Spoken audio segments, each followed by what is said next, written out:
In a sprawling office tower in the heart of the city, one of the largest corporations operated seamlessly. Leading the company was Ava Morgan, a powerful CEO with a sharp mind and an unparalleled dedication to her work. But Ava was rarely seen by most of her employees. She preferred to work behind the scenes, driving the company's growth from her executive office. For the vast majority of her staff, she was a name on emails, a figure they knew but had never met. Over time, Ava began to hear whispers about her company's culture. Rumors surfaced about unaddressed biases and morale issues within departments. Determined to see things for herself, Ava devised a bold plan.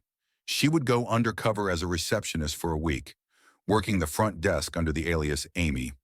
Her goal was to observe the day-to-day atmosphere, but she wasn't prepared for what she'd find. On her first day, Ava arrived early, dressed modestly and ready to blend in.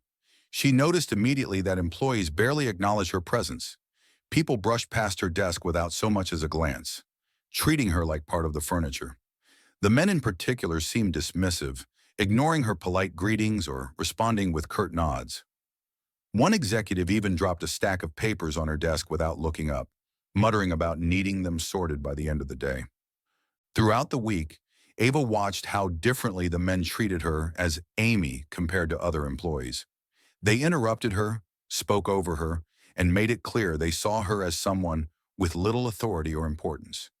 In one conversation near the break room, she overheard a group of senior employees joking about women in leadership roles, laughing that someone like the invisible CEO couldn't possibly understand the company's real challenges. They didn't realize that their invisible CEO was standing just a few feet away, hearing every word.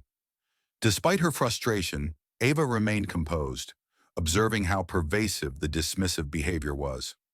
Each day she encountered the same lack of respect, noticing how men in the office treated her as an afterthought. It was a stark reminder of the biases that could linger, even in a company that promoted equality on paper. On her fourth day, Ava struck up a conversation with Ben, a young intern who was one of the few people who treated her with kindness. As they chatted, Ben confided that he sometimes felt out of place, sensing that only certain types of people were taken seriously in the company. He explained that it was challenging to find his footing when he didn't feel genuinely valued or included.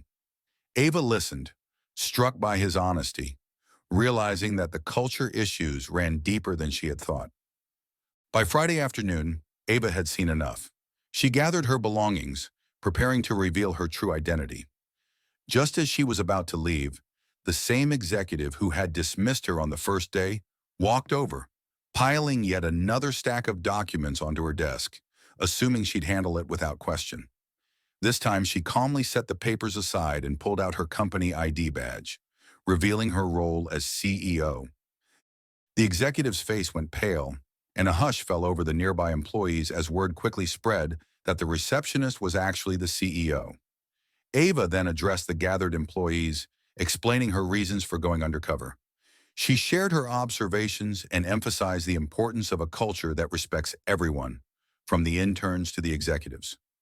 Ava explained that a company's true strength lies in its people, and that every employee deserves to feel valued, no matter their position. She noticed Ben standing nearby, a small smile on his face, clearly inspired by her words. Her time as Amy had shown her that there were employees like Ben who believed in creating a respectful, inclusive workplace.